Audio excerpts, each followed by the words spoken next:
Negative সনদ থাকলেও Britain থেকে ফিরলে 14 দিনের বাধ্যতামূলক কোয়ারেন্টিন 1 জানুয়ারি থেকে কার্যকর। ইতোমধ্যে দেশে ঢুকেছেন 350-র বেশি।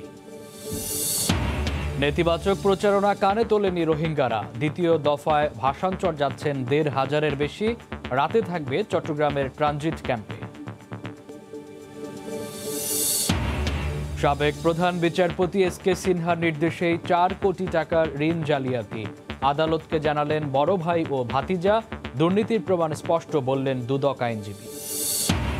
জামাত নেতা মীর কাসেমের $2.5 কোটি পাচারের তথ্য চেয়ে বাংলাদেশ ব্যাংকে দুদকের চিঠি। যুদ্ধাপরাধের বিচার বন্ধে পাঠানো হয় এই অর্থ।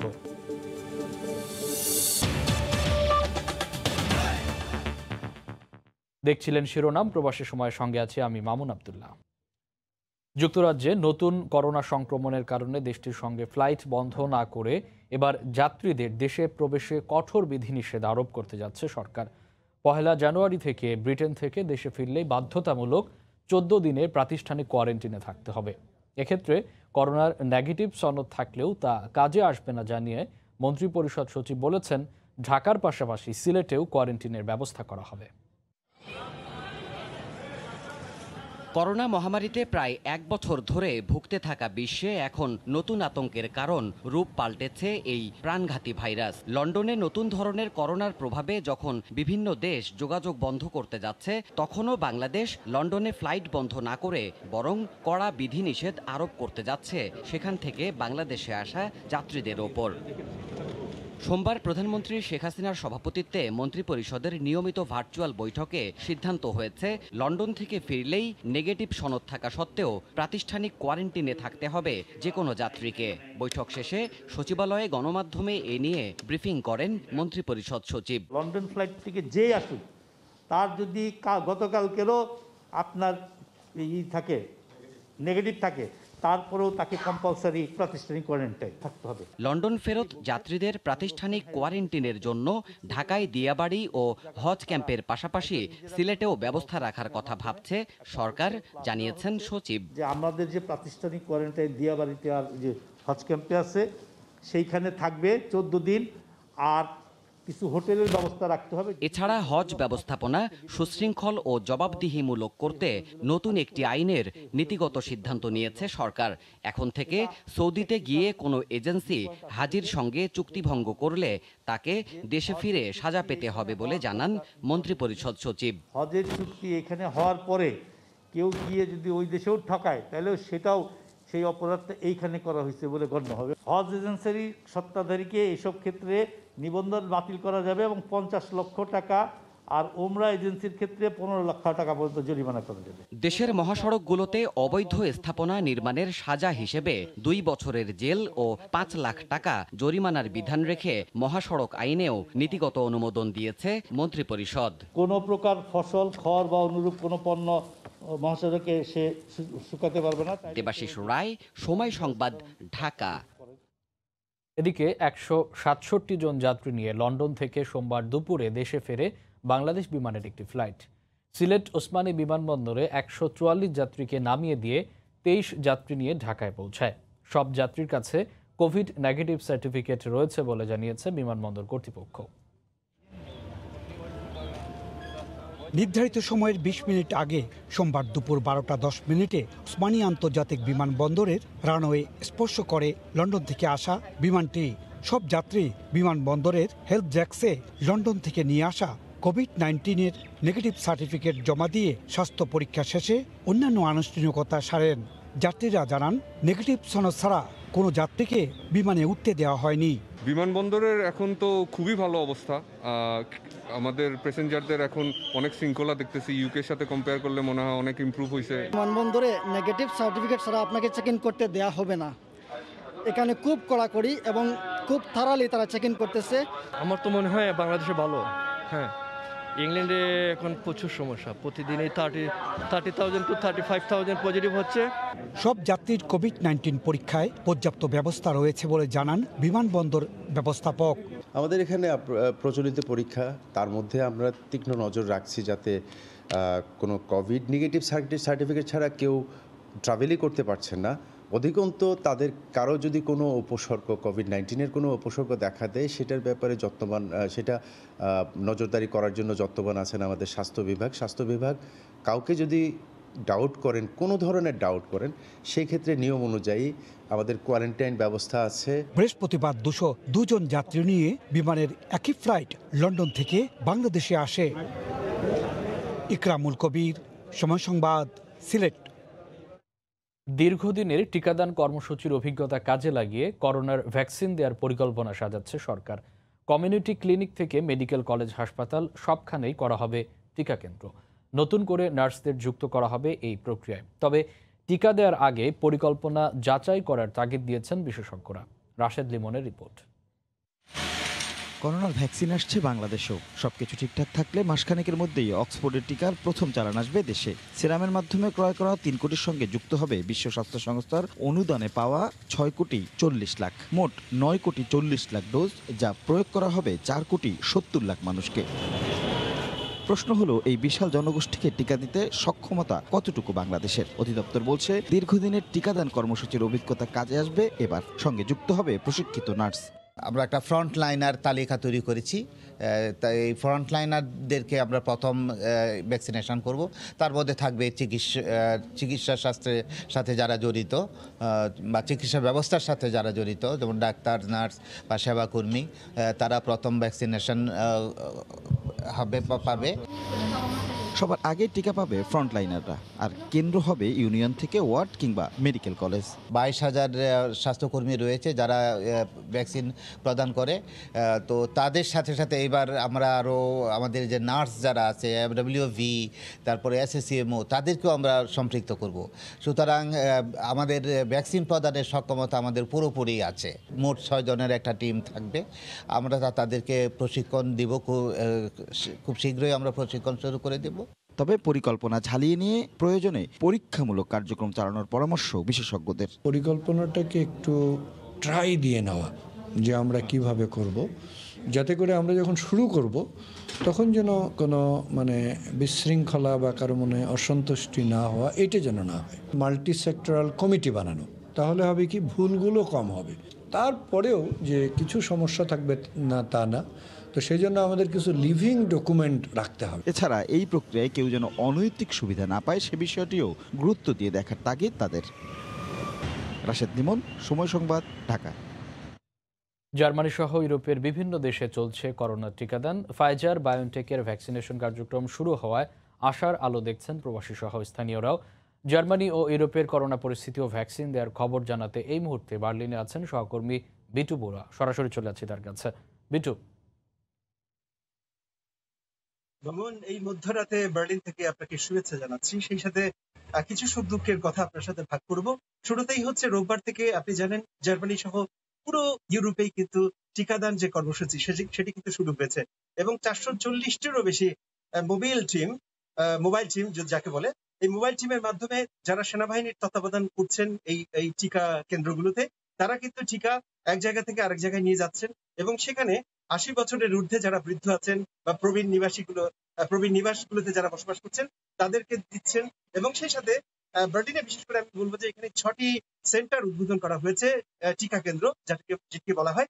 এই টিকা কেন্দ্রে কিন্তু যারা স্বাস্থ্যসেবী আছেন, যারা বিশেষ জরুরি বিভাগে কাজ করছেন, বিশেষ করে রোগীদের আনা নেওয়া করছেন, তাদেরকে কিন্তু টিকাদানের কর্মসূচিতে আনা হয়েছে এবং আনা হচ্ছে, এবং সেই ব্যাপারটা কিন্তু চলবে জানুয়ারির শেষ পর্যন্ত। তবে এখানে উল্লেখ্য বিষয় যেটি মামুন আপনি জানেন যে শুরুর দিকে আসলে এই টিকাদান কর্মসূচি নিয়ে মানুষের মধ্যে কিন্তু আগ্রহের শেষ নাই, কিন্তু গত 24 ঘন্টায় দুঃখের কথা যেটা, সে সুখের কথা কিন্তু একটু আগে বলেছি আপনাকে। দুঃখের কথা যে বিষয়টি সেটা হচ্ছে, গত 24 ঘন্টায় কিন্তু এখন পর্যন্ত 30,000-এরও বেশি মানুষ কিন্তু করোনায় সংক্রমিত হয়েছেন এবং মারা গেছেন। সেই সংখ্যাটাও কিন্তু কম নয়, 348 জন। অর্থাৎ রবার্ট কোখ ইনস্টিটিউট যে তথ্য দিচ্ছে তাতে করে বোঝা যাচ্ছে টিকাদান মাত্র শুরু হয়েছে, এবং এই টিকাদানের ফলে মানুষের মধ্যে যে করোনার সংক্রমণ এবং মৃতের সংখ্যা যে কমবে, সেটির জন্য কিন্তু মামুন আমাদের বেশ অপেক্ষা করতে হবে। তবে জার্মান স্বাস্থ্যমন্ত্রী জেন্স স্পান এবং বুন্ডেস চ্যান্সেলর আঙ্গেলা ম্যার্কেল তিনি কিন্তু বলেছেন যে টিকাদান সবে শুরু হয়েছে, ধৈর্য রাখতে হবে, এবং এই যে টিকাদান কর্মসূচির মাধ্যমে যেটি সবাই জনগণের মধ্যে যে স্বস্তি ফিরেছে, সেটি কিন্তু জার্মানির জন্য একটি দারুণ খবর। তবে এখানে কিন্তু বিরোধী দলের যারা সদস্যরা আছেন তারা কিন্তু অন্য বিষয় নিয়ে তর্ক বিতর্কে লিপ্ত হচ্ছেন। বিষয়টি হচ্ছে এটা যে মামুন এখন পর্যন্ত 1.3 মিলিয়ন ডোজের চুক্তি করেছে বায়োএনটেক এবং ফাইজারের সাথে। সেখানে কিন্তু উল্লেখ্য বিষয় যে এই 1.3 মিলিয়ন এটা কিন্তু খুব বেশি না। জানুয়ারির শেষ পর্যন্ত সেটি হবে এবং 13 মিলিয়ন আসবে হচ্ছে জানুয়ারির শেষ পর্যন্ত। আমি দুঃখিত আবার বলছি, 1.3 মিলিয়ন হচ্ছে ডিসেম্বরের শেষ পর্যন্ত, এই মাসের শেষে, এবং সর্বমোট মিলিয়ে 13 মিলিয়ন ডোজ কিন্তু জানুয়ারির শেষ পর্যন্ত দেয়া হবে। এখানে সবচেয়ে বড় ব্যাপার যে এই 13 বিলিয়ন কিন্তু যে 6টি ধাপে দেয়া হবে সবাইকে, বিশেষ করে 80 বছরের ঊর্ধ্বে, সেটি এখন শুরু হয়েছে। এরপরে যাদেরকে দেয়া হবে তারা হচ্ছে 75 থেকে 80। তারপরে নিচে যে ধাপটা, যারা আসলে কঠিন রোগে ভুগছেন এবং আইন শৃঙ্খলা রক্ষা বাহিনী যারা আছেন, বিশেষ করে দমকল বাহিনী, তাদেরকেও দেওয়া হবে। কিন্তু এখানে আরেকটি উল্লেখযোগ্য ব্যাপার মামুন, এখনো পর্যন্ত জার্মানিতে বায়োএনটেক এবং ফাইজারের টিকার যে প্রয়োগ শুরু হয়েছে, বিশেষ করে -75 ডিগ্রির নিচে রেখে কিন্তু এই টিকা দেওয়া হয়। কিন্তু এখানে যে উল্লেখযোগ্য যে বিষয় সেটি হচ্ছে পার্শ্ব প্রতিক্রিয়া, সেটি কিন্তু এখন আমরা জানতে পারিনি। তবে সাম্প্রতিক বলতে সকালবেলায় কিন্তু আমরা খবর পেলাম, শুধু যুক্তরাজ্যে নয়, যুক্তরাষ্ট্রের আলাস্কাতে এক নারী কিন্তু বিশেষ করে অ্যালার্জি জনিত রোগে ভুগছেন। তিনি আগে থেকেই এই ব্যাপারটিতে আসলে এই রোগে কিন্তু আক্রান্ত হয়েছিলেন। তবে এই টিকা নেওয়ার পরে ওনার শরীরে কিন্তু অ্যালার্জির যে ব্যাপারটি সেটি কিন্তু বেশি বেড়েছে। সুতরাং এই যে জার্মানিতে টিকা নেওয়ার পরে যে পার্শ্ব প্রতিক্রিয়া, সেটি কিন্তু এখনো আমরা দেখতে পাইনি। সেটির জন্য আমাদের অপেক্ষা করতে হবে। তবে আশার কথা হচ্ছে এটাই যে জার্মানিতে যে কয়েকজন প্রবাসী মৃত্যুবরণ করেছিল, সর্বমোট 4 জন আমরা বাংলাদেশ দূতাবাসের পক্ষ থেকে জেনেছি, এবং যারা করোনায় আক্রান্ত হয়েছিলেন তারা কিন্তু ধীরে ধীরে সুস্থ হয়ে উঠছেন। এটি কিন্তু আমাদেরকে নিশ্চিত করেছেন রাষ্ট্রদূত মোশাররফ হোসেন ভূঁইয়া। মামুন, জার্মানির বার্লিন থেকে সহকর্মী ইউটিউব বড়ুয়া জানাচ্ছিলেন সেখানকার ভ্যাকসিনেশন কার্যক্রমের সবশেষ খবর। সৌদি আরবে প্রবেশে নিষেধাজ্ঞার মেয়াদ বাড়ল আরও 1 সপ্তাহ। এই সময়ে কোনো যাত্রীবাহী বিমান সৌদিতে প্রবেশ করতে পারবে না। তবে সৌদি নাগরিক নন এমন ব্যক্তিরা চাইলে বিশেষ বিমানে দেশটি ত্যাগ করতে পারবেন। রিয়াদ থেকে আরও জানিয়েছেন সহকর্মী আরিফুর রহমান। মহামারী করোনার দ্বিতীয় ঢেউ সামাল দিতে ইতিমধ্যে যে 1 সপ্তাহের যে সময়সীমা দিয়েছিল আন্তর্জাতিক যোগাযোগের ক্ষেত্রে, সেটি কিন্তু তখনই ইঙ্গিত দেওয়া হয়েছিল আরও 1 সপ্তাহের জন্য বাড়ানো হবে, এবং সে অনুযায়ী কিন্তু আরও 1 সপ্তাহের জন্য এই সময়সীমাটি বাড়ানো হয়েছে সৌদি সিভিল এভিয়েশনের পক্ষ থেকে। এবং সেই ক্ষেত্রে আরও 1 সপ্তাহ পর্যন্ত কিন্তু আন্তর্জাতিক যে যোগাযোগ ব্যবস্থা, অর্থাৎ এই দেশে স্থলপথ, জলপথ এবং আকাশপথে কোনো ধরনের বিমান এবং বিমানে কোনো ধরনের যাত্রী কিন্তু পরিবহন এই দেশে আসতে পারবে না। তবে এই দেশের আভ্যন্তরীণ, অর্থাৎ এই দেশটিতে বসবাসরত বিদেশি নাগরিক যারা নিজ দেশে এই সময়ের ভিতরে জরুরি ভিত্তিতে যেতে আগ্রহী, তারা কিন্তু বিশেষ বিমানে বিশেষ ব্যবস্থায় কিন্তু ফিরতে পারবেন বলে জানানো হয়েছে সেই সিদ্ধান্তে।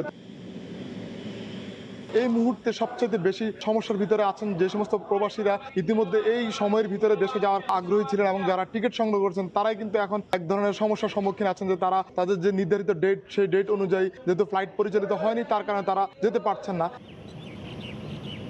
বাংলাদেশ বিমান থেকে কিন্তু এখনো কোনো ধরনের সুনির্দিষ্ট তথ্য দেওয়া হয়নি যে কবে নাগাদ তাদের বিশেষ বিমান এখানে এসে এই যাত্রীরা যারা টিকিট ইতিমধ্যে সংগ্রহ করছেন তাদেরকে নিয়ে যাবে। এখানে থাকা প্রবাসীরাও কিন্তু আসলে এক ধরনের হতাশার ভিতরে আছেন যে আবারও কি সেই আগের মতো করোনার যেই সময় ছিল, যেখানে এখানে থাকা প্রবাসীরা কিন্তু এক ধরনের লম্বা সময় আটকা পড়েছিলেন, দেশে যেতে পারেননি, সেই সময়টি কি আবারও তাদের হবে কিনা, এবং এই সময়ের ভিতরে যে সমস্ত প্রবাসীরা বাংলাদেশ থেকে এই দেশে নিজ কর্মস্থলে ফিরতেন, তাদেরও কিন্তু এক ধরনের হতাশা তৈরি হয়েছে। করোনার যে দ্বিতীয় ধাক্কা, সেই ধাক্কা যাতে এই দেশের নাগরিকদের মাঝে আর ফিরে না আসে, সেটি তাদের প্রত্যাশা। রিয়াদ থেকে আরিফুর রহমান, সময় সংবাদ। নেতিবাচক নানা প্রচারণা বাধা হতে পারেনি ভাসানচরে রোহিঙ্গাদের স্থানান্তর প্রক্রিয়ায়। দ্বিতীয় দফায় স্বেচ্ছায় সেখানে যাচ্ছেন আরও 1772 জন। এরই মধ্যে কক্সবাজার ক্যাম্প থেকে তাদেরকে চট্টগ্রামে আনা হয়েছে। এখান থেকে মঙ্গলবার জাহাজে করে নৌবাহিনীর তত্ত্বাবধানে রোহিঙ্গাদের নেওয়া হবে ভাসানচরে। বিস্তারিত জানাচ্ছেন কমল দে। রোহিঙ্গাদের ভাসানচরে স্থানান্তর নিয়ে গত 2 মাস ধরে চলছে নানা ষড়যন্ত্র। আন্তর্জাতিক সংস্থাগুলো যেমন এর বিরোধিতা করছে, তেমনি নেতিবাচক প্রচারণা চালিয়ে যাচ্ছে দেশি বিদেশি নানা সংস্থা। এর মাঝে দ্বিতীয় দফায় সব প্রণোদিত হয়ে ভাসানচরে যেতে কক্সবাজারের আশ্রয় শিবির ত্যাগ করেছে 1772 জন রোহিঙ্গা। 427টি পরিবারের এসব রোহিঙ্গা দুপুরেই বাস যোগে কক্সবাজার ছেড়ে চট্টগ্রাম আসে। যাচ্ছে ওখানে আমার ফ্যামিলি সবাই চলে গেছে। প্রথমে মানুষজন বেশি আছিল, তো এটা খুনাখুনি হয়, মারামারি হয়, ইয়ান বলে আর যেহেতু শান্তি লাগে নিও তাই বলে চাইছি আমার সবাই ওখানে আছে, আমি ইচ্ছা করতে চলে যাচ্ছি, আমাকে কেউ জোর করে আনেনি। রাতে নগরী পতেঙ্গা এলাকার বিএফ শাহীন কলেজে অবস্থানের পর সকালে জাহাজযোগে এসব রোহিঙ্গা ভাষান্তরের উদ্দেশ্যে যাত্রা করবে। বাংলাদেশ সরকার 1 লাখ রোহিঙ্গার জন্য নোয়াখালী জেলার হাতিয়া উপজেলার ভাষান্তরে পরিকল্পিত আবাসন সহ আধুনিক সব জীবনযাত্রার ব্যবস্থা করে রেখেছে। পর্যায়ক্রমে নির্ধারিত রোহিঙ্গাদের এখানে স্থানান্তর করা হবে। সরকারি বিভিন্ন সূত্রে জানা গেছে, দ্বিতীয় দফায় যেসব রোহিঙ্গা ভাষান্তর যাচ্ছে এর মধ্যে 130 জনের বেশি রয়েছে যারা প্রথম দফায় যাওয়া রোহিঙ্গাদের স্বজন। গত 4 ডিসেম্বর প্রথম দফায় 1642 জন রোহিঙ্গা স্বইচ্ছায় ভাষান্তর যায়। তারাই সেখান থেকে ভিডিও কলের মাধ্যমে ভাষান্তরের পরিস্থিতি দেখিয়ে স্বজনদের আসতে উদ্বুদ্ধ করে। কমল দে, সময় সংবাদ, চট্টগ্রাম। সাবেক প্রধান বিচারপতি এসকে সিনহার নির্দেশ ও প্রভাবেই 4 কোটি টাকা ঋণ জালিয়াতি করা হয়েছে বলে জানিয়েছেন তার বড় ভাই ও ভাতিজা। এই দুর্নীতির টাকা দিয়ে যুক্তরাষ্ট্রের নিউ জার্সিতে ছোট ভাই অনন্ত কুমার সিনহার নামে বাড়ি কেনেন তিনি। দুদক আইনজীবী জানান, এর মাধ্যমেই দুর্নীতির অভিযোগ স্পষ্ট হয়েছে। নৈতিক স্খলনের অভিযোগে দেশ ছাড়ার পর বের হয়ে আসতে থাকে সাবেক প্রধান বিচারপতি সুরেন্দ্র কুমার সিনহার দুর্নীতি ও জালিয়াতির তথ্য। জানা যায়, দুর্নীতির টাকা দিয়ে যুক্তরাষ্ট্রের নিউ জার্সিতে ছোট ভাই অনন্ত কুমার সিনহার নামে বাড়ি কিনেছেন তিনি। বাড়িটির দাম প্রায় 2 কোটি 30 লাখ টাকা। সে সময় নিজের বিরুদ্ধে ওঠা অভিযোগ সময় সংবাদের কাছে অস্বীকার করেছেন এসকে সিনহা। আপনার আয়কর রিটার্ন, দুর্নীতি, এই বাড়ি কেনা, এগুলো নিয়ে স্যার অভিযোগ। সরি, আমি করে বাড়ি, আমি এই বাড়ি আমার নামে না, এটা বললেই হবে না। দুদক আইনজীবীরা বলছেন, ক্ষমতার অপব্যবহার করে জালিয়াতির মাধ্যমে ফার্মার্স ব্যাংক থেকে 4 কোটি টাকা ঋণ নেন এসকে সিনহা। অভিযোগ আছে, এই টাকা দিয়েই যুক্তরাষ্ট্রের বাড়িটি কেনা হয়। সোমবার এ মামলায় সাক্ষ্য দেন সিনহার বড় ভাই নরেন্দ্র কুমার সিনহা ও ভাতিজা শঙ্খজিৎ সিংহ। সাক্ষ্যে তারা বলেন, 2টি অ্যাকাউন্টের মাধ্যমে 4 কোটি টাকা ঋণ জালিয়াতির পুরোটাই হয়েছে এসকে সিনহার নির্দেশে ও প্রভাবে। পে অর্ডার দুটোই কিন্তু সুরেন্দ্র কুমার সিনহার সোনালী ব্যাংকের যে সুপ্রিম কোর্ট ব্রাঞ্চ আছে সেখানে জমা হলো। তো কাজে এটা পরিষ্কার যে এই ঋণ জালিয়াতির সঙ্গে প্রধান বিচারপতি সাবেক সুরেন্দ্র কুমার সিনহা তার সম্পৃক্ততা পাওয়া যাচ্ছে। আসামিপক্ষের আইনজীবীরা বলছেন, এসকে সিনহা ঋণ জালিয়াতির সঙ্গে জড়িত এটা বলার সময় এখনো আসেনি। যদিও দুদক থেকে যে মামলাটা করা হয়েছে, মামলায় বলা হয়েছে যে সিনহা সাহেবের প্রভাবে ঋণটা মঞ্জুর করা হয়েছে, এই ধরনের তথ্য মামলার মধ্যে বলা হয়েছে, এফআইআর এবং চার্জশিটের মধ্যে বলা হয়েছে। কিন্তু যেহেতু মামলাটা এখন বিচারাধীন, এই বিচারাধীন অবস্থায় এই ধরনের কোনো কথা বলাটা কতটুকু যৌক্তিক সেটা প্রশ্ন দাবি রাখে। অর্থ পাচারের এই মামলাটি বর্তমানে সাক্ষ্য গ্রহণের শেষ পর্যায়ে রয়েছে। মামলার 11 আসামির মধ্যে জামিনে আছেন 4 জন। পলাতক সাবেক প্রধান বিচারপতি এসকে সিনহা সহ বেশ কয়েকজন। আফজাল হোসেন, সময় সংবাদ, ঢাকা। 71-এ মানবতা বিরোধী অপরাধী অভিযুক্ত জামাত নেতাদের বিচার আটকাতে মৃত্যুদণ্ড কার্যকর হওয়া মীর কাসেম আলীর মার্কিন লবিস্ট ফার্মের কাছে পাঠানো $2.5 কোটি ফেরত আনতে আইনি প্রক্রিয়া শুরু করেছে দুর্নীতি দমন কমিশন। এ সংক্রান্ত তথ্য চেয়ে বাংলাদেশ ব্যাংকের গোয়েন্দা ইউনিটের কাছে ফের চিঠি দিয়েছে সংস্থাটি। এছাড়া অভিযোগটি অর্থ পাচার মামলার আওতাভুক্ত করতেও বলা হয়েছে। যুদ্ধাপরাধী জামাত নেতাদের সম্পদ অন্য কাউকে ভোগ করতে দেওয়া হবে না বলে জানিয়েছেন দুদক কমিশনার। 2012 সালে দুর্নীতি দমন কমিশনে পাঠানো আইন মন্ত্রণালয়ের অভিযোগে বলা হয়, মানবতা বিরোধী অপরাধের বিচার নস্যাৎ করতে 2010 সালের 6 অক্টোবর ওয়াশিংটনের ক্যাসিডি অ্যান্ড অ্যাসোসিয়েটস নামে একটি মার্কিন লবিস্ট ফার্মের সঙ্গে চুক্তি করেন যুদ্ধাপরাধে দণ্ডিত জামাত নেতা মীর কাসেম আলী। চুক্তিতে উল্লেখ করা হয়, ক্যাসিডিকে অগ্রিম $2.5 কোটি দিলে তারা যুদ্ধাপরাধী জামাত নেতাদের পক্ষে কাজ শুরু করবে। এছাড়া ভ্রমণ ও সব ধরনের পকেট মানি বহনের পাশাপাশি ক্যাসিডি ও সংশ্লিষ্ট ব্যক্তিদের এ কাজের জন্য আরও $1.5 লাখ অতিরিক্ত দিতে হবে। চুক্তির পর মীর কাসেম আলীকে ক্যাসিডি জানায়, সিনেটর, কংগ্রেসম্যান ও দক্ষিণ এশিয়া বিষয়ক প্রশাসকদেরও জামায়াত নেতাদের পক্ষে তারা প্রভাবিত করবে। এরপরই মানবতা বিরোধী অপরাধ মামলার আসামি জামায়াতের নায়েবে আমির দেলোয়ার হোসেন সাইদির পক্ষে ব্রিটিশ আইনজীবী টমি ক্যাডম্যান বাংলাদেশে আসেন। চুক্তি অনুযায়ী $2.5 কোটি বিনিময়ে 6 মাস কাজ করে আরও মোটা অঙ্কের টাকা দাবি করে মার্কিন এই ল ফার্মটি। 2012 সালের 25শে আগস্ট আদালতের অনুমতি নিয়ে জেলগেটে মীর কাশেম আলীকে জিজ্ঞাসাবাদ করলে তিনি এই অভিযোগ অস্বীকার করেন বলে জানায় দুদক সূত্র। এরপর বিদেশে অর্থ পাচারের বিষয়টি খতিয়ে দেখতে বাংলাদেশ ব্যাংকের গোয়েন্দা শাখাকে কয়েকবার বলা হলেও তা বর্তমান আইনে দুদকের আওতাভুক্ত না হওয়ায় অভিযোগটির কার্যক্রম স্থবির হয়ে পড়ে। বেশ কয়েকবার চিঠি দিলেও অভিযোগটি সংশ্লিষ্ট দপ্তরের অধীনে হস্তান্তরের উদ্যোগ না নেয় সোমবার ফের বাংলাদেশ ব্যাংকে চিঠি দেয় দুদক। এখন এটি বিএফআইতে আছে। বিষয়টি বর্তমানে আমাদের শিডিউলভুক্ত না হয় এটি নিয়ে বিএফআইউ এখন কাজ করছে। এই বিজয়ের মাসেও আমরা মীর কাশেম আলীর ফাইলের সর্বশেষ অবস্থা জানার জন্য বিএফআইউকে আমরা চিঠি পাঠিয়েছি। আমরা কোনোভাবেই ছাড় দিব না যে একজন যুদ্ধাপরাধীর 25 মিলিয়ন মার্কিন ডলার অন্য কেউ ভোগ করবে। যুদ্ধাপরাধীদের বাঁচাতে জামাতের বিনিয়োগ করা এই বিপুল পরিমাণ অর্থ দেশে ফিরিয়ে আনতে বাংলাদেশ ব্যাংকে আরও কার্যকর ভূমিকা রাখারও আহ্বান জানিয়েছে দুদক। মাহমুদ রাকিব, সময় সংবাদ, ঢাকা। পদ্মা সেতুর কাজে লুক্সেমবার্গ থেকে বানিয়ে আনা স্ল্যাবগুলো দেশে পৌঁছাবে আগামী ফেব্রুয়ারি মাসে। এদিকে চলতি বছরের জুলাই মাসে নদী ভাঙনে তলিয়ে যাওয়া স্ল্যাবগুলো বালির নিচে চলে যাওয়ায় উদ্ধার কাজ শেষ পর্যন্ত পরিত্যক্ত ঘোষণা করেছে সেতু মন্ত্রণালয়। ওমর ফারুকের ছবিতে এসএন জুয়েলের রিপোর্ট। দেখে মনে হতে পারে বড় কোনো ধ্বংসযজ্ঞ ঘটেছে এখানে। পদ্মা সেতু প্রকল্পের কুমারভোগ ইয়ার্ডের নদীর পাড়ের চিত্র এটি। চলতি বছরের জুলাই মাসে হঠাৎ করে নদী ভাঙনের কবলে পড়ে তলিয়ে যায় এখানে রাখা 126টি রোড স্ল্যাব ও 192টি রেলওয়ে স্ট্রিঞ্জার। এরপর কয়েক দফা নদী থেকে সেগুলো উদ্ধারের চেষ্টা করা হয়। পরামর্শক প্রতিষ্ঠান তাদের জানিয়েছে, যেখানে গত 7 বছরে পদ্মা নদী থেকে বালি অপসারণ হয়েছে 90 মিলিয়ন স্কয়ার ঘনফুট, সেখানে গত আগস্ট সেপ্টেম্বর মাসেই শুধু পদ্মায় পলি জমেছে রেকর্ড 50 মিলিয়ন ঘনফুট। এই অবস্থায় সম্প্রতি পরিত্যক্ত ঘোষণা করা হয়েছে স্ল্যাবগুলোর উদ্ধার কাজ। তারা হাইড্রোলজি স্টাডি করে দেখেছে ইতিমধ্যে যে রেলওয়ে স্ট্রিঞ্জারগুলো এগুলো কিন্তু মাটির প্রায় 20 থেকে 30 ফিট নিচে এটা চলে গেছে। অর্থাৎ এটা এখন উদ্ধার করে ব্রিজে ব্যবহার করা কস্ট ইফেক্টিভ হবে না। সেই কারণে তারা এটা পরিত্যক্ত ঘোষণা করেছে। তারা নতুন স্ট্রিঞ্জার অর্ডারও দিয়েছে। তলিয়ে যাওয়া 126টি রোড স্ল্যাব আবার নতুন করে বানানো হচ্ছে পদ্মা সেতুর ইয়ার্ডেই। তবে রেলওয়ে স্ট্রিঞ্জার দেশে বানানো সম্ভব নয় বলে লুক্সেমবার্গ থেকে আনা হচ্ছে তা।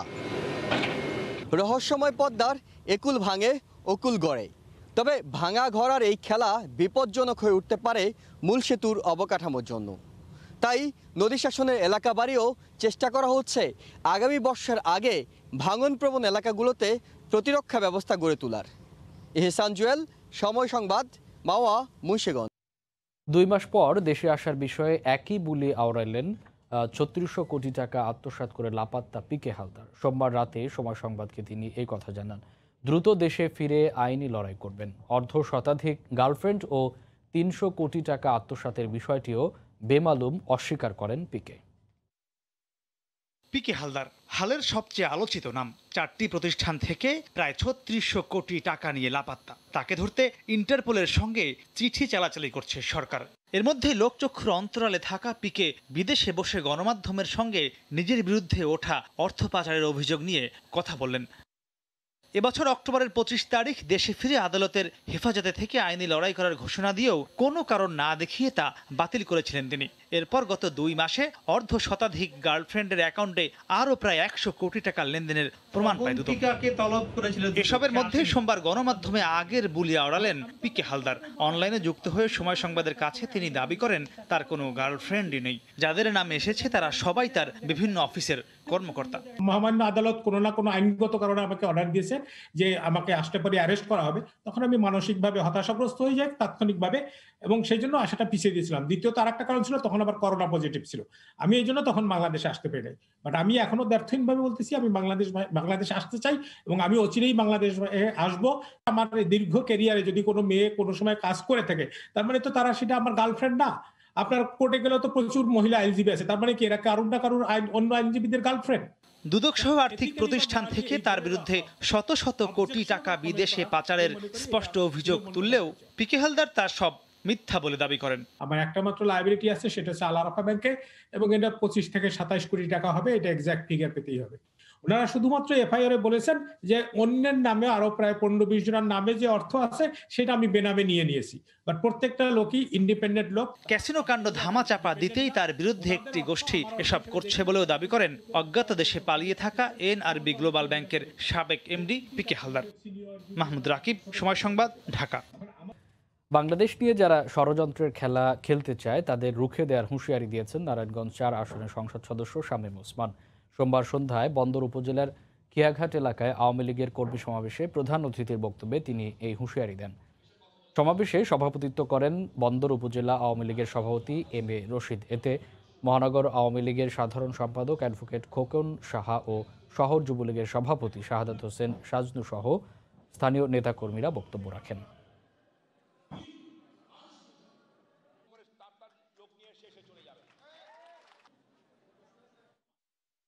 বাংলাদেশের ইতিহাসে এত জঘন্য খেলা আগে হয় নাই।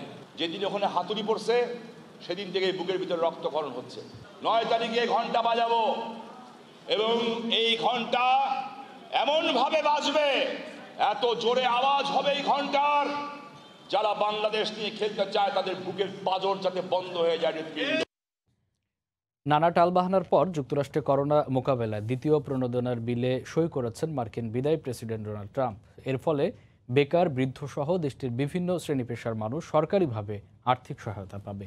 করোনা সংক্রমণের ঊর্ধ্বগতির মধ্যে সরকারের এই পদক্ষেপে আশার আলো দেখছেন দেশটির বাসিন্দারা। নিউ ইয়র্ক থেকে বিস্তারিত জানাচ্ছেন হাসানুজ্জামান সাকি। আবারও দ্বিতীয় প্রণোদনা প্যাকেজ, যেটি স্টিমুলাস প্যাকেজ বলা হচ্ছে, সেই প্যাকেজটি কিন্তু কংগ্রেসে পাশ হয়েছিল। কংগ্রেসের যে দুটি কক্ষ, নিম্নকক্ষ এবং উচ্চকক্ষ, সেখানে পাশ হওয়ার পরে সেটিতে আবার ভেটো দিয়েছিলেন প্রেসিডেন্ট ডোনাল্ড ট্রাম্প। কিন্তু যুক্তরাষ্ট্রবাসীর জন্য সুখবর যে প্রেসিডেন্ট ডোনাল্ড ট্রাম্প তিনি সেই কংগ্রেসে পাশ হওয়া বিলটি স্বাক্ষর করেছেন এবং তাতে করে দ্বিতীয় যে প্রণোদনা প্যাকেজ, সেই প্রণোদনা প্যাকেজে এখানকার নাগরিক এবং বাসিন্দারা তারা $600 করে প্রত্যেকে পাবেন এবং যারা কর্মহীন আছেন তারা $300 করে প্রতি মাসে পাবেন। এত কিছুর পরেও কিন্তু করোনা ভাইরাসের আক্রান্তের সংখ্যা কিন্তু কমছে না। একদিকে চলছে ভ্যাকসিনাইজেশন, অন্যদিকে করোনা রোগীর আক্রান্তের সংখ্যা কিন্তু বেড়েই চলেছে। এটা খুবই প্রত্যাশিত একটা প্যাকেজ ছিল, অনেকদিন যাবত এটা ঝুলে আছে বিভিন্ন কারণে। তো যেহেতু আলটিমেটলি পাস হয়েছে, আমার মনে হয় এটা যারা আনএমপ্লয়েড আছে তাদেরকে সহযোগিতা করবে। এখন সেটি এই আইনে পরিণত হবে এবং অচিরেই যুক্তরাষ্ট্রের বাসিন্দারা সবাই তারা কিন্তু এই প্রণোদনা বিলটি পাওয়া শুরু করবেন। হাসানুজ্জামান সাকি, সময় সংবাদ, নিউ ইয়র্ক। যুক্তরাষ্ট্রের লস অ্যাঞ্জেলসে করোনায় প্রতি 10 মিনিটে মারা যাচ্ছেন একজন। শহরটিতে গত 7 দিনে প্রতিদিন আক্রান্ত হচ্ছেন প্রায় 20,000-এরও বেশি। সংক্রমণের হার বেড়েছে আশঙ্কাজনকভাবে। এটি নতুন ধরনের করোনা কিনা তা শনাক্তে তথ্য বিশ্লেষণ ও পরীক্ষা নিরীক্ষা শুরু করেছেন বিশেষজ্ঞরা। যুক্তরাষ্ট্রের লস অ্যাঞ্জেলস থেকে লস্কর আল মামুনের রিপোর্ট। স্থানীয় সময় শনিবার শুধুমাত্র লস অ্যাঞ্জেলেসেই করোনায় মারা গেছেন প্রায় 1.5 শতাধিক, আক্রান্ত হয়েছেন প্রায় 30,000। আগের দিন শুক্রবার বড়দিনে করোনায় মারা গেছেন 148 জন। লস অ্যাঞ্জেলেসে এখন পর্যন্ত এটি একদিনে সর্বোচ্চ মৃতের সংখ্যা। সম্প্রতি ব্রিটেনে করোনা ভাইরাসের নতুন স্ট্রেইন শনাক্ত হওয়ার পর ব্রিটিশ বিজ্ঞানীরা দাবি করেছেন মূলত যে অঞ্চলে সংক্রমণ অনেক বেড়ে গেছে সেখানেই নতুন এই স্ট্রেইনের অস্তিত্ব শনাক্ত হয়েছে। যেহেতু লস অ্যাঞ্জেলেসের সংক্রমণের হার অনেক বেশি, তাই বিজ্ঞানীরা নতুন করোনা এই অঞ্চলেও ছড়িয়ে পড়েছে কিনা তা শনাক্তে জোর নিরীক্ষা চালাচ্ছেন। Los Angeles county health director Barbara ফেরেরা বলেন, ইতিমধ্যেই ল্যাবে স্থানীয় আক্রান্তদের নমুনা সংগ্রহ করে ভাইরাসের জিন সিকোয়েন্স গবেষণা করে দেখা হচ্ছে। 7 দিন পর এই গবেষণার ফলাফল জানা যাবে। যুক্তরাষ্ট্রে করোনায় সবচেয়ে বিপর্যস্ত এখন ক্যালিফোর্নিয়া। অঙ্গরাজ্যটিতে মৃতের সংখ্যা 24,000 আর আক্রান্তের সংখ্যা 20 লাখ অতিক্রম করেছে। আক্রান্তের সংখ্যা বাড়ার সাথে সাথে হাসপাতালে ভর্তি ও মৃত্যুর সংখ্যাও বাড়ছে পাল্লা দিয়ে। ইতিমধ্যেই হাসপাতালগুলো হয়ে পড়েছে বেড শূন্য। নিউ ইয়ারে উদযাপনে স্বাস্থ্যবিধি মেনে চলার উপর জোর দিয়েছেন চিকিৎসা বিজ্ঞানীরা, নইলে আক্রান্ত ও মৃতের সংখ্যা আরও বাড়ার সংখ্যা স্বাস্থ্য বিশেষজ্ঞদের। লস্কর আল মামুন, সময় সংবাদ, ক্যালিফোর্নিয়া, যুক্তরাষ্ট্র। কানাডায় আবারও করোনায় আক্রান্ত আর মৃতের সংখ্যা বাড়তে থাকায় প্রায় সব অঞ্চলে লকডাউন চলছে। ইতিমধ্যে দেশটির সরকার 2টি ওষুধ উৎপাদনকারী প্রতিষ্ঠানের ভ্যাকসিন অনুমোদন দেওয়ার পর প্রয়োগও শুরু করেছে। এখন পর্যন্ত এই ভ্যাকসিন গ্রহণে কোনো পার্শ্ব প্রতিক্রিয়ার খবর না মেলায় স্বস্তিতে প্রবাসী বাংলাদেশিরা। কানাডা থেকে আরও জানাচ্ছেন শরীফ ইকবাল চৌধুরী। করোনার তাণ্ডব লীলায় বিশ্বের সাথে তাল মিলিয়ে কানাডাতেও মৃত্যুর হার দিন দিন বাড়ছে। এই কোভিড-19-এর কারণে কানাডার প্রতিটি প্রভিন্সেই লকডাউন চলছে। বক্সিং ডের কোথাও নেই কোনো কার্যক্রম। জরুরি সেবা প্রদানকারী, গ্রোসারি, ফার্মেসি, গ্যাস স্টেশন সহ কিছু ব্যবসা প্রতিষ্ঠান খোলা রয়েছে এবং অন্য সকল ব্যবসা প্রতিষ্ঠান, অফিস আদালত, শিক্ষা প্রতিষ্ঠান বন্ধ রয়েছে। জনগণের সচেতনতার বৃদ্ধির জন্য সরকার সকল প্রকার আর্থিক সহযোগিতা দিচ্ছে। 2টি কোম্পানি থেকে কোভিডের ভ্যাকসিন সংগ্রহ করা হয়েছে এবং ইতিমধ্যে কানাডাতে ভ্যাকসিন প্রদান শুরু করেছে স্বাস্থ্য বিভাগ। এদিকে প্রবাসী বাংলাদেশিদের শান্তির বার্তা নিয়ে এসেছে এই ভ্যাকসিন। সবাই আমরা বাসায় অবস্থান করছি, কারণ সরকারের নির্দেশনা না মানলে জরিমানার বিধান আছে। সহযোগী কলিগরা আছেন, ডাক্তার, নার্স, অর্ডারলি সবাই 80% ভ্যাকসিন নিয়েছে। তাদের কারো কাছ থেকে এখন পর্যন্ত কোনো খারাপ খবর পাইনি। এই শান্তির দেশ কানাডায় সকলে শান্তিতে থাকুক, এটাই কামনা করছে সরকার প্রধান। শরীফ ইকবাল চৌধুরী, সময় সংবাদ, কানাডা। ইউরোপের বেশ কয়েকটি দেশে করোনার ভ্যাকসিন পৌঁছানোর পর শুরু হয়েছে টিকাদান কার্যক্রম। এর মধ্যে জার্মানি, ইতালি, বেলজিয়াম সহ কয়েকটি দেশের নাগরিকরা প্রথমবারের মতো টিকা নিয়েছেন। প্রথম ধাপে স্বাস্থ্যকর্মী ও বয়স্কদের ভ্যাকসিন দেওয়া হবে। এতে করে স্বস্তিতে প্রবাসী বাংলাদেশিরা। রোম থেকে জুমানা মাহমুদের রিপোর্ট। করোনার দ্বিতীয় ঢেউয়ে বিপর্যস্ত ইতালিতে রোববার থেকে শুরু হয়েছে টিকাদান। স্থানীয় সময় সকালে 2 জন ডাক্তার এবং 3 জন স্বাস্থ্যকর্মীর দেহে ভ্যাকসিন প্রয়োগ করা হয়। এতে সন্তোষ জানিয়েছে প্রবাসী বাংলাদেশিরাও। ইংল্যান্ডের যে নতুন করে ভাইরাস দেখা দিয়েছিল, সেই ভাইরাসের জন্য আমরা খুব ভয়ে ছিলাম, তবে এই টিকার মাধ্যমে নাকি সেটারও কার্যকারিতা আছেন, তাই আমরা আর উদ্বিগ্ন নই। দুর্বিষহ জীবনের একটা অবসান ঘটবে এই ভ্যাকসিন দেওয়ার মাধ্যমে এবং আমরা ইনশাল্লাহ সবাই আমাদের সেই স্বাভাবিক জীবনে ফিরে আসতে পারবো। ভ্যাকসিন দেওয়া শুরু হলেও ইতালিতে চলছে পূর্ণ লকডাউন। মাঝে 4 দিন বিরতি দিয়ে এই লকডাউন চলবে আগামী 6 জানুয়ারি পর্যন্ত। নিউ ইয়ার সামনে রেখে নতুন জারি হওয়া এই লকডাউনে আবারও ক্ষতির মুখে প্রবাসী বাংলাদেশি ব্যবসায়ীরা। লকডাউন দেওয়ার কারণে কোনো ব্যবসা বাণিজ্য নাই, আমাদের অনেক কষ্ট করতে হচ্ছে। আমাদের ব্যবসা বাণিজ্য চালায় রাখার জন্য সরকার প্রথম লকডাউনের কারণে যে সহায়তা দিচ্ছে, এবার কোনো সহায়তা দিচ্ছে না। লকডাউনও চলছে, ব্যবসাও ভালো নেই, এ থেকে আমরা অবশ্যই মুক্তি চাই। এদিকে দেশটিতে নতুন ধরনের করোনায় আক্রান্তের সংখ্যা বেড়েই চলেছে। আক্রান্তের বেশিরভাগই যুক্তরাজ্য ফেরত বলে জানা গেছে। জুমানা মাহমুদ, সময় সংবাদ, রোম, ইতালি। নানা সমস্যার মুখোমুখি ব্রিটেনে বাংলাদেশিদের শ্রমে গড়া কারি শিল্প। কয়েক বছর ধরে চলমান নাজুক অবস্থা কাটিয়ে ওঠার আগেই করোনার ভয়াল থাবায় বন্ধ অনেক রেস্টুরেন্ট। ব্যবসা টিকিয়ে রাখতে নানা অফার দিলেও প্রত্যাশার অনুপাতে একেবারেই অল্প বেচা বিক্রি। লন্ডন থেকে আরও জানাচ্ছেন শোয়েব কবির। বিশ্বের অন্যতম অর্থনৈতিক প্রভাবশালী দেশ ব্রিটেনে করোনার তাণ্ডবে বন্ধ হওয়ার পথে অনেক ব্যবসা প্রতিষ্ঠান। লকডাউনের শুরু থেকে কঠোর নিষেধাজ্ঞার কবলে পড়ে রেস্টুরেন্টগুলো সবচেয়ে বেশি ক্ষতির সম্মুখীন। সরকারি সুযোগ সুবিধাও একেবারে সীমিত। কিছু রেস্টুরেন্ট নিজেদের অস্তিত্ব টিকিয়ে রাখতে নানা অফার দিয়ে টেকঅ্যাওয়ে সুবিধা চালু রাখলেও বিক্রি প্রত্যাশার অনুপাতে একেবারে অল্প। করোনা ভাইরাসের জন্য আমাদের বিজনেসের অবস্থা খুবই খারাপ এবং আমরা লকডাউনের জন্য 20% ডিসকাউন্ট দিয়েছি, তারপরেও কিছু আসতেছে, বাট লাইক প্রপার ওয়েতে মানুষ আসতেছে না। কয়েক প্রজন্ম ধরে ব্রিটেনের বাংলাদেশিদের বেশিরভাগই প্রত্যক্ষ ও পরোক্ষভাবে নির্ভর করছে এই কারি শিল্পের উপর। বিখ্যাত ব্রিক লেনে সবসময় ভোজন বিলাসীদের উপচে পড়া ভিড় লেগেই থাকতো। রেস্টুরেন্টগুলোর এই অবস্থা দেখে সহজে বোঝা যাচ্ছে কতটা ক্ষতিগ্রস্ত হয়েছে বাংলাদেশি মালিকানাধীন এসব রেস্টুরেন্টগুলো, যাদের অবস্থা এখন অনেকটাই মুখ থুবড়ে পড়ার মতোই। শোয়েব কবির, সময় সংবাদ, লন্ডন। করোনার কারণে দীর্ঘ 10 মাস বন্ধ থাকার পর আগামী 30শে ডিসেম্বর ঢাকায় কাতারের ভিসা সেন্টার আবার চালু হচ্ছে। এর মধ্য দিয়ে নতুন শ্রমিকদের কাতারে যাওয়ার সুযোগ তৈরি হবে বলে মনে করছেন প্রবাসী বাংলাদেশিরা।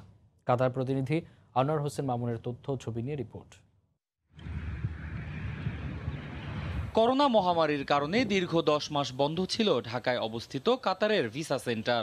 দীর্ঘ এই সময়টিতে বাংলাদেশ থেকে নতুন কোনো শ্রমিক যাননি কাতারে। তবে দেরিতে হলেও ভিসা সেন্টার পুনরায় চালু হওয়ার খবরে খুশি প্রবাসীরা। শুধু তাই নয়, ভিসা চালু হলে নতুন ও দক্ষ শ্রমিকদের কাতার পাঠানোর পাশাপাশি ছুটিতে দেশে গিয়ে আটকে পড়াদের ফিরিয়ে আনতেও দূতাবাস ও বাংলাদেশ সরকারকে আরো উদ্যোগী হওয়ার আহ্বান প্রবাসীদের। আগামী 30শে ডিসেম্বরে বাংলাদেশ ভিসা সেন্টার চালু হতে যাচ্ছে। আমরা অনেক প্রবাসীরা অনেক আনন্দিত। পুনরায় ভিসা সেন্টার চালু করার জন্য কাতার সংশ্লিষ্ট যারা আছেন এবং বাংলাদেশে যারা সংশ্লিষ্ট আছেন তাদেরকে অনেক ধন্যবাদ। আমাদের বাংলাদেশের ভাবমূর্তিও ভালো হবে আর দেশের সুনাম হবে। কাতারে এরই মধ্যে শুরু হয়েছে ফাইজারের ভ্যাকসিন কার্যক্রম। করোনা পরিস্থিতি নিয়ন্ত্রণে আসায় বিভিন্ন দেশের নাগরিকদের তাই নতুন ভিসা দিচ্ছে কাতার। ভারত, পাকিস্তান, নেপাল ও ফিলিপিন্সে অবস্থিত কাতারের ভিসা সেন্টার আরো আগে থেকে চালু হলেও বাংলাদেশে কিছুটা দেরিতে চালুর ঘোষণা দিল কাতার। সময় সংবাদ, কাতার। রাজধানীর মানিক মিয়া এভিনিউতে সাইকেল লেন সচল রাখতে এবার ভাঙা হলো পুলিশ বক্স। এছাড়া অভিযানের পর ফের দখল হওয়া ভ্রাম্যমাণ দোকানও উচ্ছেদ করা হয় দ্বিতীয় দিনের উচ্ছেদ অভিযানে। আগারগাঁওয়ের সাইকেল লেনও দখলমুক্ত করা হবে বলে জানিয়েছেন অভিযান পরিচালনাকারী নির্বাহী ম্যাজিস্ট্রেট। অভিযান চালানোর একদিনের মাথায় আবারও একই চিত্র। সোমবার অভিযানের আগ পর্যন্ত রাজধানীর মানিক মিয়া এভিনিউ এর সাইকেল লেনে ব্যক্তিগত গাড়িসহ বিভিন্ন যানবাহন পার্কিং করতে দেখা যায়। স্বাভাবিকভাবে বাধ্য হয়েই রাস্তার মাঝখান দিয়ে সাইকেল চালাতে হয় সাইকেল আরোহীদের। আলাদা লেন আছে, কিন্তু আমরা ওই লেনটা খুঁজে পাচ্ছিলাম না। আমাদের রাস্তার মাঝখানে ওই গাড়িগুলো দাঁড়িয়ে আছে। সাইকেল লাইনে গাড়ি রাখার কারণে আমরা লাইনের বাইরে আমরা সাইকেল চালানো হচ্ছে। অনেকেই জানেন না সাইকেল লেনের কথা, আবার অনেকে অন্যের দেখা দেখি গাড়ি পার্কিং করেন। এমনকি পুলিশ ও মোটরসাইকেল রাখেন এই লেনে। না, এটা সাইকেল লেন আমি জানি না। হ্যাঁ, এই জন্যই আমি ঠিক রাখছি। সেটা ঠিক আছে, সাইকেল চালার জন্য মনে হয় আমি একলা তো রাখিনি, আমার সামনেও গাড়ি আছে, পিছেও গাড়ি আছে না? হ্যাঁ, এটা জানি সাইকেল লেন, আমি বলছি আমি তো সরাই দিচ্ছি। রোববার সিটি কর্পোরেশনের অভিযানে সরানো যায়নি সেখানে থাকা পুলিশ বক্স। সোমবার মেয়রের নির্দেশে সেটি ভেঙে ফেলা হয়। উচ্ছেদ করা হয় সাইকেল লেনের পাশের দোকানও। প্রথমে আমরা আইনগত ব্যবস্থা যাওয়ার চেষ্টা করছি না, নিতান্ত বাধ্য না হলে আমরা জরিমানার দিকে যাচ্ছি। এটা যেহেতু আইন শৃঙ্খলা রক্ষাকারী বাহিনীর নির্মাণ করেছে, মেয়র মহোদয়ের কাছ থেকে, মেয়র স্যারের কাছ থেকে আমরা নির্দেশনা পেয়েছি এটি সরিয়ে দেওয়ার জন্য। বৃহস্পতিবার সময় সংবাদের সাইকেল লেন দখলের সংবাদ প্রচারের পর রোববার থেকে উচ্ছেদ অভিযান শুরু করে ঢাকা উত্তর সিটি কর্পোরেশন। এমআর আমিন, সময় সংবাদ, ঢাকা।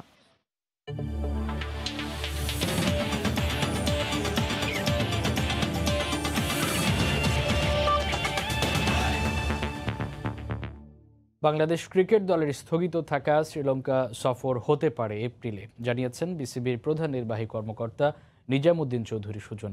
এদিকে বিসিবি প্রেসিডেন্টস কাপ ও বঙ্গবন্ধু কাপের অভিজ্ঞতা কাজে লাগিয়ে ওয়েস্ট ইন্ডিজের বিপক্ষে হোম সিরিজে বায়ো বাবল নিয়ে কাজ করবে মেডিকেল টিম, এমনটাও জানান তিনি।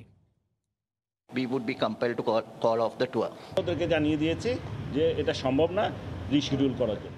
কত না নাটকই হলো একটা সিরিজ নিয়ে। কোয়ারেন্টাইন ইস্যুতে দুই বোর্ডের মতানৈক্য, দফায় দফায় কোভিড টাস্ক ফোর্সের সঙ্গে মিটিং, শেষ পর্যন্ত সব থেমেছে সিরিজ স্থগিতের মধ্য দিয়ে। কিন্তু আলোচনার ভিত্তিতে বাংলাদেশ দলের শ্রীলঙ্কা সফর 8 মাস এগিয়ে আনার চেষ্টা করছে বিসিবি ও এসএলসি। শ্রীলঙ্কা বোর্ডের সাথে কথা হচ্ছে। শ্রীলঙ্কা বোর্ড বেসিক্যালি এই প্রপোজালটা ওদের কাছ থেকে এসছে, যেহেতু আমরা ফার্স্ট পেলে যখন আমাদের আলোচনাটা হচ্ছিল টুর্নামেন্টটা সিরিজটা হয়নি, ইন প্রিন্সিপাল এগ্রিড যে আমরা আমাদের যে টেস্ট চ্যাম্পিয়নশিপের যে কমিটমেন্ট রয়েছে সেই অনুযায়ী আমরা শ্রীলঙ্কার সাথে টেস্ট ম্যাচ খেলবো। এপ্রিলকে টার্গেট করেই করা হচ্ছে। এই সময় একটা অ্যাভেলেবল স্লট আছে আমাদের এবং শ্রীলঙ্কার জন্য। এপ্রিলের বাকি 4 মাস, এর অনেক আগেই মাঠে ফিরছে টাইগাররা। 10 জানুয়ারি ঢাকায় পা রাখবে ওয়েস্ট ইন্ডিজ দল। মহামারী যুগে 9 মাস পর আন্তর্জাতিক ক্রিকেট আয়োজনের আগে আলাদাভাবে ভাবতে হচ্ছে বায়ো বাবল নিয়ে। সাকসেসফুলি 2টা কম্পিটিশন আমরা করেছি, যেখানে প্রথমে ছিল 3 টিম কম্পিটিশন, পরবর্তীতে আমরা একটা 5 টিম কম্পিটিশন করি।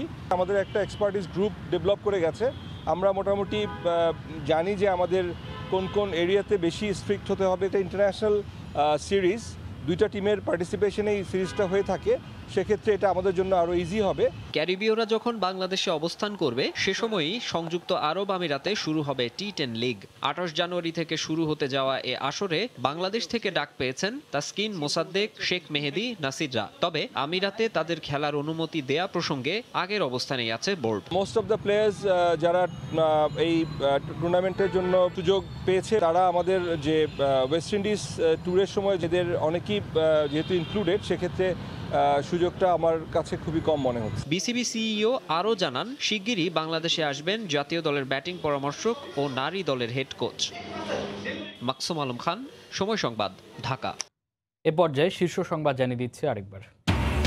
নেগেটিভ সনদ থাকলেও ব্রিটেন থেকে ফিরলেই 14 দিনের বাধ্যতামূলক কোয়ারেন্টিন 1 জানুয়ারি থেকে কার্যকর। ইতোমধ্যে দেশে ঢুকেছেন 350-র বেশি।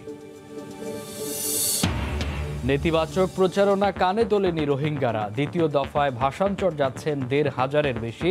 রাতে থাকবে চট্টগ্রামের ট্রানজিট ক্যাম্পে।